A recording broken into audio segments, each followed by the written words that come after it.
Yesterday we told you that Senator Ruben Gallego plans to visit the Iowa State Fair next month, which is oddly where almost all presidential campaigns start. So this morning we are asking if he has a realistic chance to actually achieve that office. And joining us is Democratic political consultant Stacy Pearson, the co-founder of Lumen Strategies. Stacy, back in 2008, another freshman senator was able to get elected president, but it seemed like Barack Obama was expected to ascend to and was trained for that job from day one of his career. Does Gallego have that same support? Oh, I think what we can say most effectively is all bets are off for presidential races in the United States.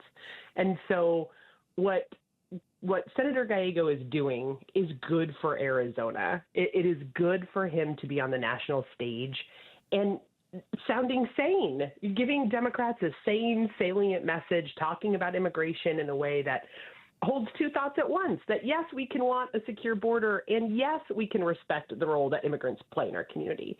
So whether or not he runs, and it certainly is, it's looking like he's gearing up to do so. Regardless, it's good for Arizona. It seems like he's trying to hew to a very moderate line. Is that something that is going to resonate with Democrats across the country where, we seem to have almost two factions in each party, the far left and then the more moderate, and the far right and the more moderate. And those moderate people don't seem to have much of a voice, but they don't seem to have much power either. Right. You're exactly right. I mean, the only way you can govern this country is to get into the middle. And so, or at least govern effectively, right? So I think what he's doing is extraordinarily smart. We're talking about a Democrat on a border state, a guy that served in the military, put himself through Harvard. I mean, his self-made story is true, and it's remarkably impressive. And I think that's what the American voters are looking for. They're looking for someone who's authentic and someone who's under the age of 905. They're looking for somebody who has some lived experiences, wants to stay out of combat, but also wants to protect the United States. This is why we have you on the air, Stacy. That is Democratic political consultant Stacy Pearson, the co-founder of Lumen Strategies, as we talk about the possibility of Ruben Gallego actually running for president. And a guy that I know you also know, like I do, Chuck Coughlin, another political consultant, told me on the AZ Political podcast that when it comes to Gallego having a realistic shot at the top, given the status of the Democratic Party today, I have to say yes. And he says that because he believes the party is so fractured right now. Do you agree with that assessment? Well, I mean, certainly November of last year showed that we were rudderless, right? There were, particularly in Arizona, congressman, or at that point, Congressman, now Senator Gallego won in a state that Kamala Harris got trounced. And so there's something there that I hope party leadership is keeping a close eye on. And Chuck's right in that we're looking for new leadership. We're certainly looking for younger leadership, and we're looking for folks that are taking the national stage and being sane, saying sane things.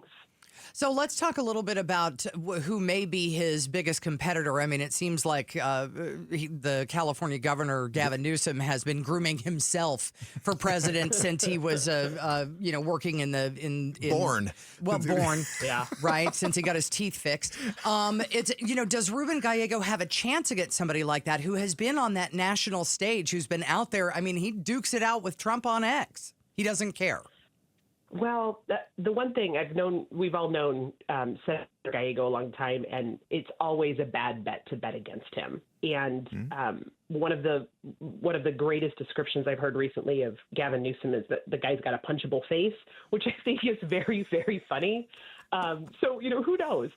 We're going into uncharted territory after a second Trump term and economic turmoil, and who knows what's happening in the Middle East.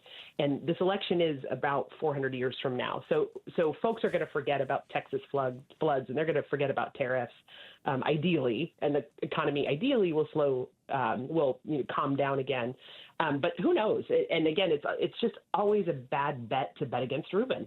Yeah, boy, isn't that true? How many people would have thought that he would end up being a moderate Democratic senator when he actually started his campaign as probably the second most liberal member of Congress from Arizona? Well, right? and interestingly, you have, this sort of split ticket in the last round of voting where President Trump won the presidency here, but Gallego won the Senate seat. Yeah, and that's quite a mixture.